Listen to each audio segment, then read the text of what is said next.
Jesus Christ, there are so many of you now. Fun little tidbit, the last video that I posted, that is not annoyingly my podcast, went like kind of viral.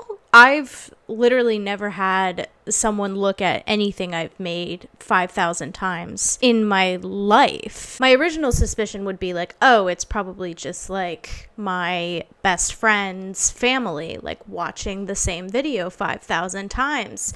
And then I gained over 200 new subscribers from that video. So, hi. So overwhelming, but so amazing. Like, thank you so very much. I'm so excited you guys are here. I also want to make it abundantly clear that I also apologize for kind of like dropping a video and then disappearing. A lot happened in the last month. I moved for one, and I knew that I was going to move, obviously, and I knew that it was going to be stressful, overwhelming, a lot going on. But of course, I underestimated it because I always fucking do that. Yeah, it was a lot. I have a lot of stuff, but I moved. I love my new place. I live with the love of my life, my cat. I'm in my new office /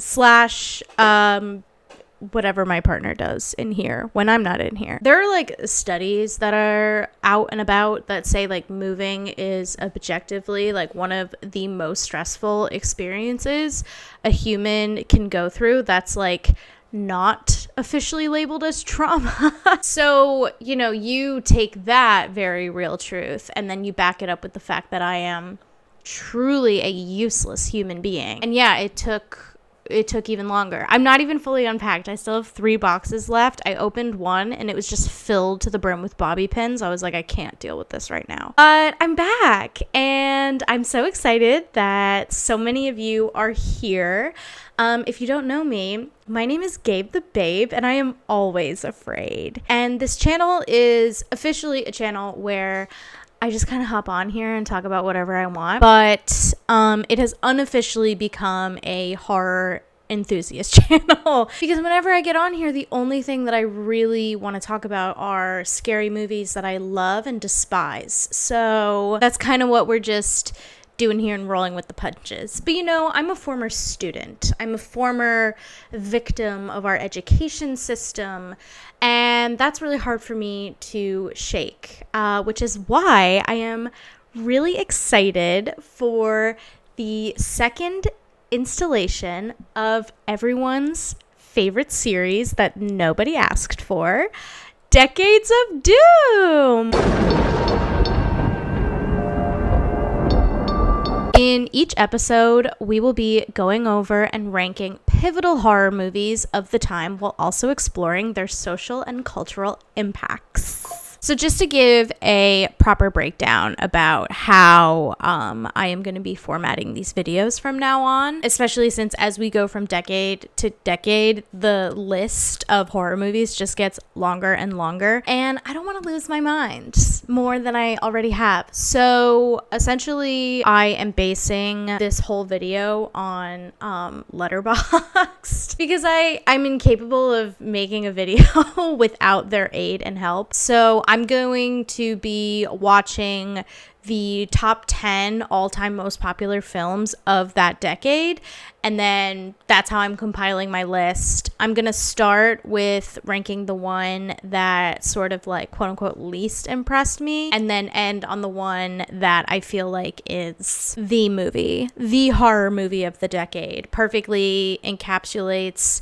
what's sort of being talked about and going on at that time, but then also I just liked it the most. So we're in the 1900s now, and even though it's the turn of the century, a lot of the sort of cultural feelings that were going on in the 1890s have sort of carried on over. Spiritualism is still a huge obsession. We're starting to sort of question religion a little bit, not so much in like a critical lens, but more in a lens of being curious about the devil and the role of the devil and how that can impact people, both good and evil, to do good and or evil things. We're getting obsessed with ghosties. We love the ghosts. We want to know about our ghosts. And it's still in that obviously black and white silent format, but these movies are getting long. I'm talking like 20 minutes was one. That means a lot of things. That means obviously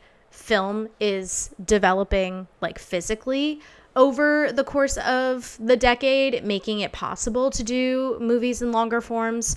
But it also means we get a more fleshed out narration, more character development, more plot. It's starting to feel more like you're watching an actual movie and not like a 7th grade choir recital recording. So that's huge. There's a really cool website called horrorfilmhistory.com that sort of like breaks down all the historical context of what was going on in horror in the 1900s, also discussing how even though like horror isn't going to like officially be deemed an actual genre of film until like the 1930s, we're just seeing like more and more exploring within that particular genre. So clearly there's a drive to explore things that scare us. So I will link that specific article down below so you guys can check out the site and also see what other articles they have up there. Enough yapping. If I can get my yapping in under 10 minutes,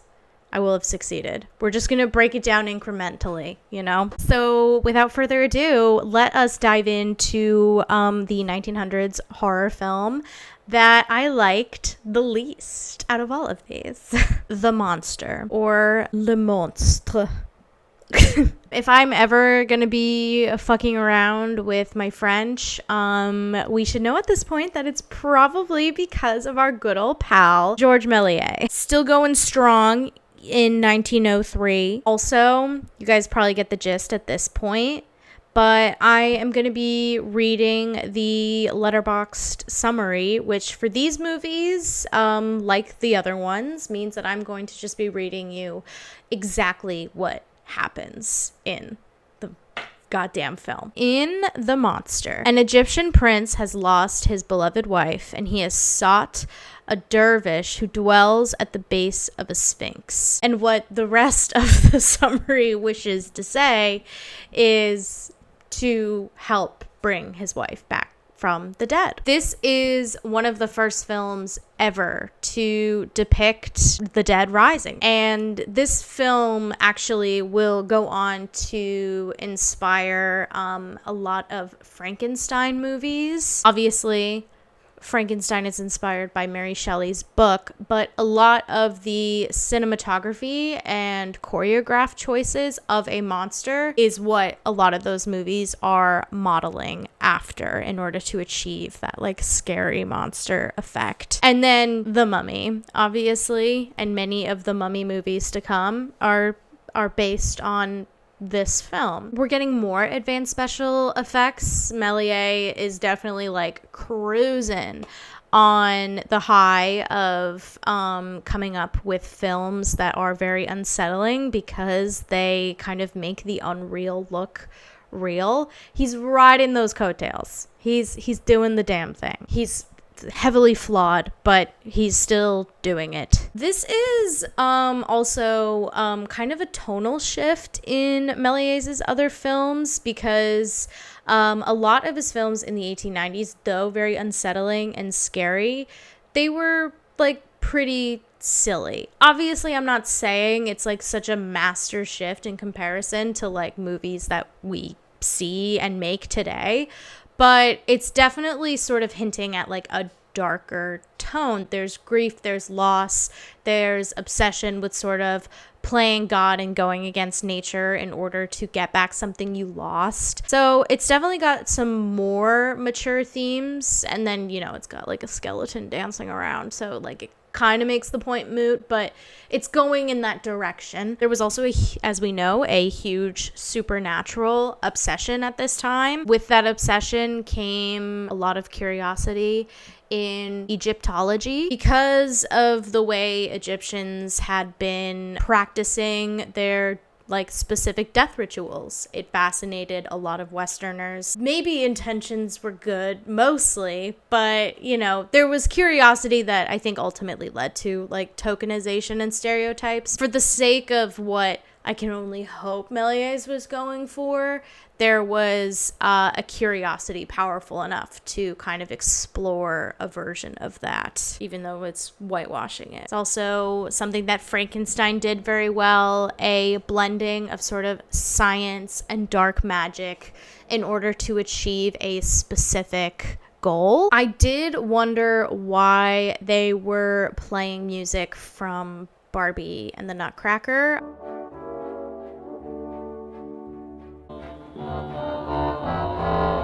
I didn't quite know how they did that. Also, it kind of feels like once you see one George Méliès film, you've seen them all. So just in comparison to like the other films that I really think are like pushing boundaries with special effects and narrative, it just sort of feels like George Méliès is like, yeah, I'm George Méliès and I'm gonna make that skeleton dance. What of it? Now we have George Méliès fucking again.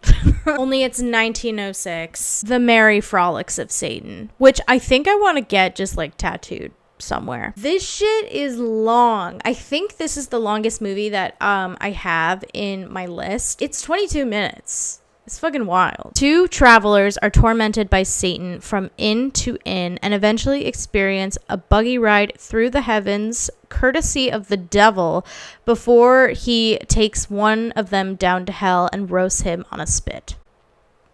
It's to the point. Audiences have been, at this point, attending theater for centuries now, and as film develops, you know, it's no secret, they're ready for a longer form.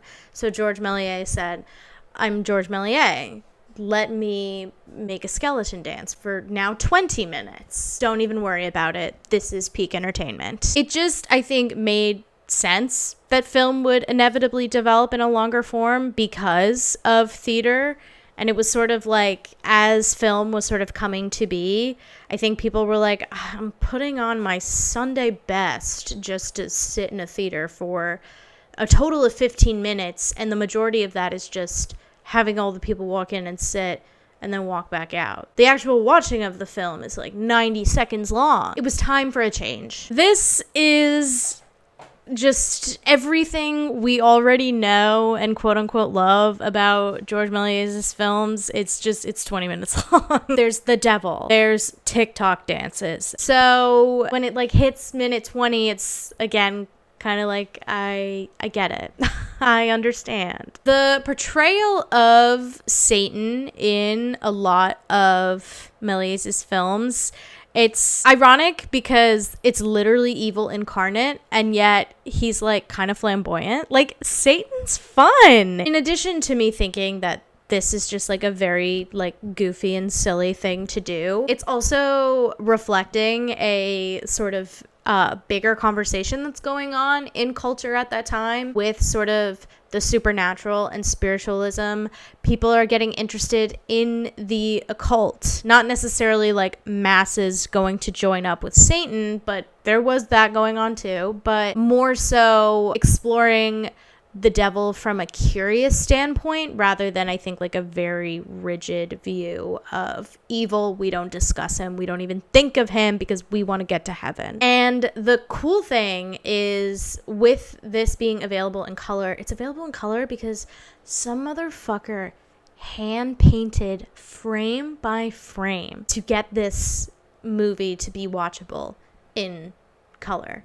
I just think that's nuts. I think that's so cool. And that person probably has the worst carpal tunnel ever to date, I think. So that was arguably, I think, the most interesting part of this film. This film is important for sure. It's a longer form, you know, we're talking about the devil in a different way that's kind of interesting. But I was, again, kind of sitting there being like,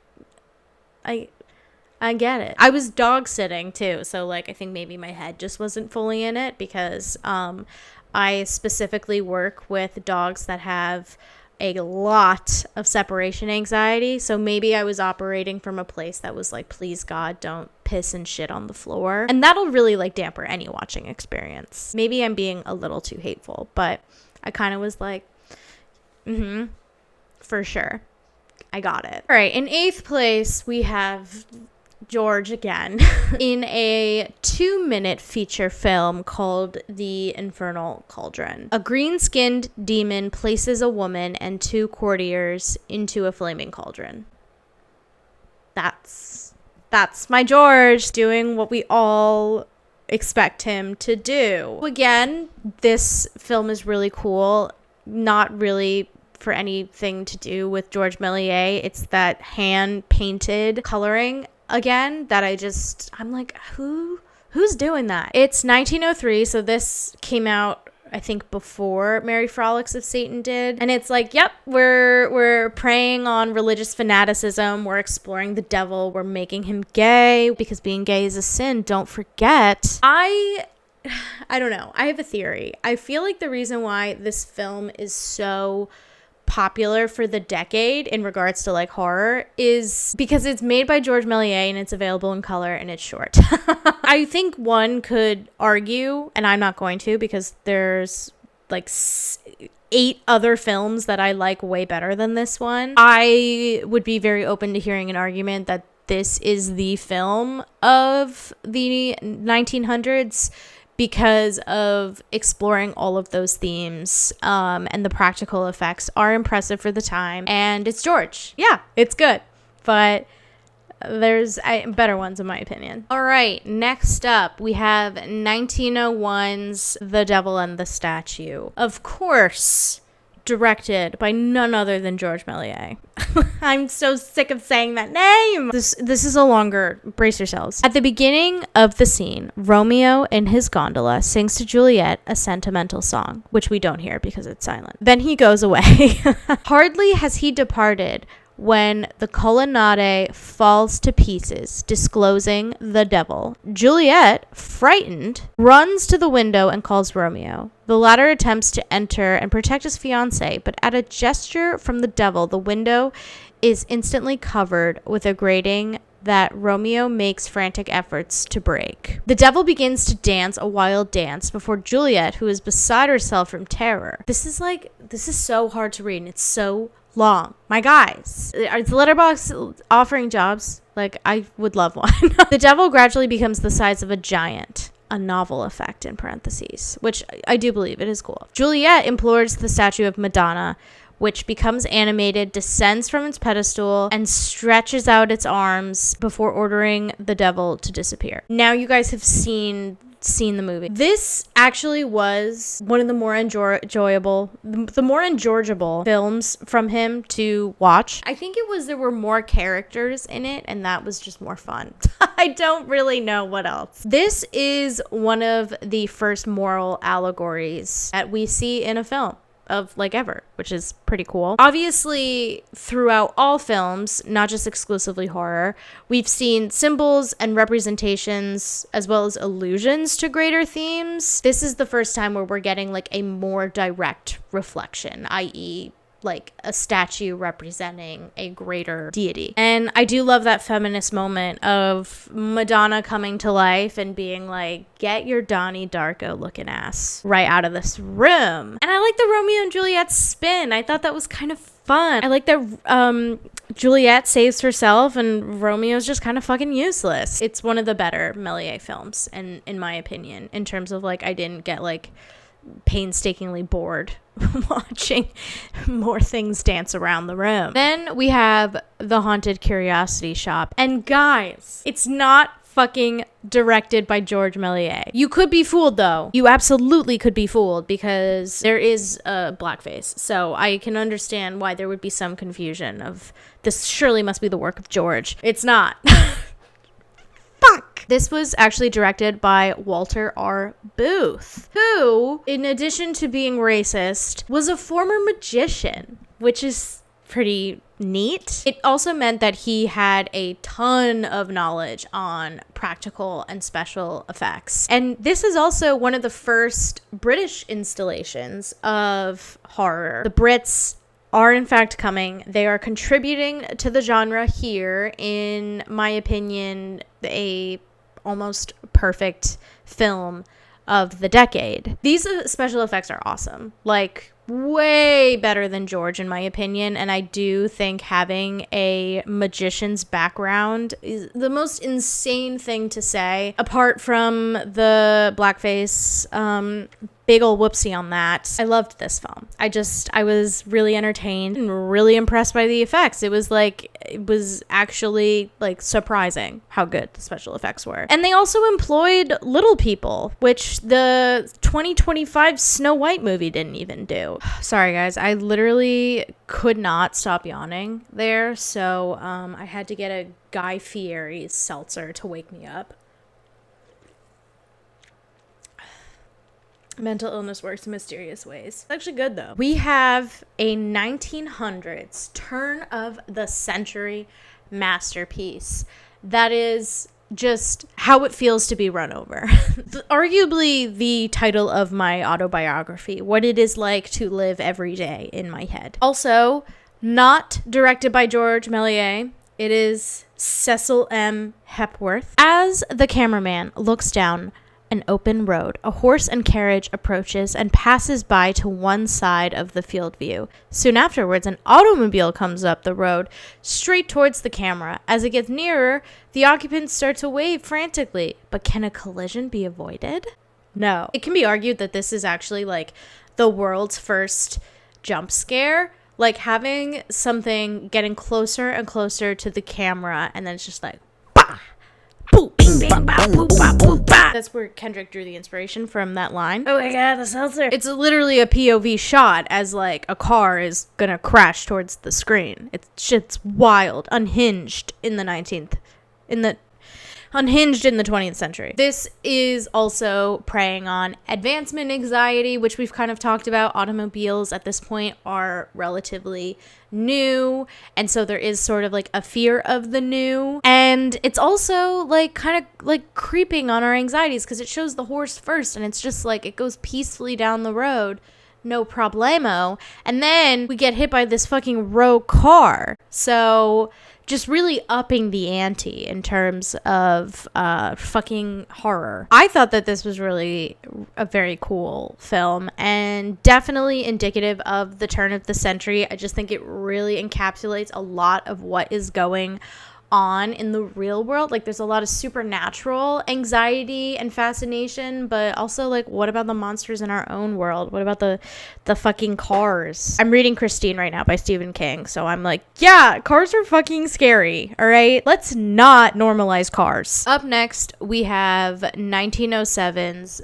The Bewitched House. A group of travelers go into a house for protection. Little do they know it is filled with ghosts who make unusual things happen to them. This is directed by, I'm gonna butcher the name, Segundo de Chauman. To like super reduce him down to like a comparison, he's essentially the Spanish Méliès, like really, really into the horror genre, wanting to explore special effects. In my opinion, his movie is way more interesting than George Méliès's films. And again, I feel like it's because this is an example of a filmmaker who is like actually wanting to explore the craft and not so much kind of just like ride on the coattails of their like former legacy. I don't know why I've become so anti George Méliès in this. I think it's honestly, I'm just kind of sick of seeing his movies because they all kind of feel the same to me. So, you know, I'm sorry for so much Méliès slander that like is outside of the fact that he's racist. Just wanted to clear the air with that. This is like the OG Evil Dead, honestly. Like this movie walked so Evil Dead could run. It's just like young people coming into a haunted house that's so obviously haunted, but they go in anyway because, you know, we're never gonna die. This movie is a whole whopping 6 minutes, so we get to see special effects in a longer form, as we have for the other movies, but this is one of the first visual representations of a haunted house that we actually like get to see more of. And so obviously with it being the first, it's gonna pave the way for all the other haunted house house movies. We have so many movies about haunted houses now. How fun is that? Thank you, Bewitched House. This film is more blatantly compared to Méliès's films just because it's kind of like following the same formula and in the same genre. One argues that Méliès's films are more polished than this one, and I think there's something to be said about that, absolutely. But I think in terms of story, this one is much stronger. As we know, spiritualism is at an all-time high in obsession, and so this movie is just like kind of, I think, fully dancing around in that. Fuck that pigtail demon though, although she kind of looks like Katya. I'm kind of here for it. Katya, if you're watching this, I think you should be this hoe for Halloween. This is also one of the first films where we get cutscenes, which I'm loving. We're just getting a more narrative story. How many times am I going to say narrative in this video? Count and take a shot. Again, like, we're leaving summer camp play recording that you had to be in the 4th grade, and we're actually getting into like actual film. So we're seeing like more than one room in the house at more than one angle, and it's feeling more immersive. And I think that's why I like it better than all of Méliès's films. I'm going to burp. But yeah, I was just way more emotionally invested. I was like, yes, ghosts, cut that banana bread. Guys, we're down to the final 3. How exciting is that? In 3rd place for Decades of Doom in the 1900s, we have Turn of the Century Surgery, 1900, directed by Alice Guy Blaché. This film is not one to watch the night before an operation.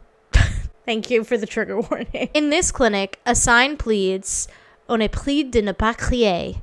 Please do not cry. And the doctors set about the patient with saws, cheerily hacking off limbs and then slopping them into a bucket, all while arguing ferociously with each other. They then reattach arms and legs from a bucket of exchange pieces using glue before reanimating their patient. This is absolutely preying on fears of new technology. Also, we've been scared of the doctor for centuries, and this film is proof of that. Alice Guy Blaché was the first woman to ever direct a normal film, a narrative film of this caliber. She's paving the way for women, for the horror world, and I love her for it. The sign of "please do not cry," I want that fucking above my bed. I want that in every room of my house. Someone please send me that sign, because I need that reminder just constantly. This walked so Saw could run. The freedom of just hacking off limbs, I truly think has become a common thread in horror because of this film. And I'm here for it, you know? I love a good leg amputation. I love a good arm being ripped out of the socket. So I have to thank this film profusely for starting that trend. All right. In 2nd place, we have Bluebeard. And I hate to admit it. It's directed by Georges Méliès. I've been shit talking him for the past hour, and one of his movies is in 2nd place. It sucks. I'm not proud of this. I'm a hypocrite. I'm a liar. That's why this video doesn't even matter. A young woman becomes the 8th wife of the wealthy Bluebeard, whose first 7 wives have died under mysterious circumstances. So, for those of you who don't know the tale of Bluebeard, it is a grim fairy tale. The 7 wives who have died under mysterious circumstances have died because Bluebeard has murdered all of them and hung them in a locked room, which he tells his 8th wife, like, hey, don't go in there. And then she like goes in there when he's away. And shit hits the fan. This is one of the first film adaptations of a classic fairy tale. So suck it, Disney. This is one of the first films, and certainly one of Méliès's first films, to expand beyond a shorter skit or like more novelty act. It's 10 minutes, which means a more complex narrative, more structure within the story. We're getting set changes. Like, what is this, Friends? It also is doing more than just like amusing us. It's darker, it's more expansive. It's like a more mature theme of what evil can look like. And it's not represented as the devil, it's represented as a human man, which, like, need I say more? It explores the theme of women's roles and authority over women. And do I think that he like really cared about that? No. Am I happy that this is like one of the oldest films that explores that and basically helped give way to continuing to explore that? Yes. Do I love that it's George Méliès? No. It's more of an epic scope. Like, we have a larger cast beyond like 3 fucking people, one of them being a dancing skeleton. It's still whimsy and ridiculous, but I mean, for those who know the Bluebeard story, can recognize the horror in it. And I will say, when she walks into that room and sees the wives, it is scary. It's definitely not feeling very whimsical and fun then, which I respected. I was glad that that was not made light of. With sort of these set changes, you just get a clearer sense of what's happening for a black and white film. You can see the character's contemplation more, even though we're not getting like close-ups. You're like seeing that through body language, which I thought was cool. There's a little roach devil man that's fun, you know, really helps sort of solidify the suspicion that this is a George Méliès film. It's in second place. I really hate to admit it, but it's genuinely scary. It's still whimsical, but it just feels more fleshed out. It was like the first, even though I know the story of Bluebeard, it's the first time where I feel like I didn't really need to like read the blurb beforehand to like understand what's going on. Like I was walked through it in this film, and I think that's why I liked it as much as I did. So now we have my personal favorite film of the 1900s decade, The Sealed Room, directed by D.W. Griffith. The Count sets out to make a private room for him and his Countess, built in such a way no one can see and hear, but most importantly, disturb them. Unbeknownst to the Count, his wife has set her eyes on the court minstrel. This is based on an Edgar Allan Poe story. Essentially, the Count discovers the affair, and because his wife and the bard are canoodling in the room, and he essentially seals it. The Count, like, has his little goons seal them in, and then they go crazy and they die. I loved this movie. We're getting facial expressions. We're finally getting context cards. We're getting black and white context cards with little captions of what's going on in the story, and it's like, yes, I'm in. I don't know if it's because I watch videos and movies with subtitles, but I like being clued in. I like knowing what's going on. Tell me what's happening. There's just much more suspense and emotion. It's preying on the fear of claustrophobia, which many people obviously have. I'm also obsessed with the notion of being so into your man that you don't hear the literal scraping of cement and bricks as you're being sealed into a room. I'd be lying if I said that I've never been there, but it's just a little nutty to see my life story take place on film before my eyes, and hundreds of years ago, no less. Also, I hate road work. I'm so fucking sick of lane closures while you fucking repave. Where is this cement that it was around in 1909 that's like fast drying? Like, let's bring that here in our year of 2025. Where is that? Where is that gone? I want it, and I want it back. I just was so entertained by this film. I just love the wider cast, the set. It has a lot of things that I really liked about the other films, and I just think it's more masterfully done. I don't necessarily need special effects in a horror movie to be impressed with it. And while I do think that's a very important historical development, I feel like in terms of the like narrative storytelling side of horror, that is always going to resonate more with me as a writer, and I feel like this one does it the best out of the 10 that I watched. So that's why it's the crown king and queen and bard and countess and count of horror in our decade of the 1900s. Yay! Those were my top 10 favorite horror movies of the 1900s. Tune in for the next segment of this, which is when we dive into the 1910s. Is it going to be any different?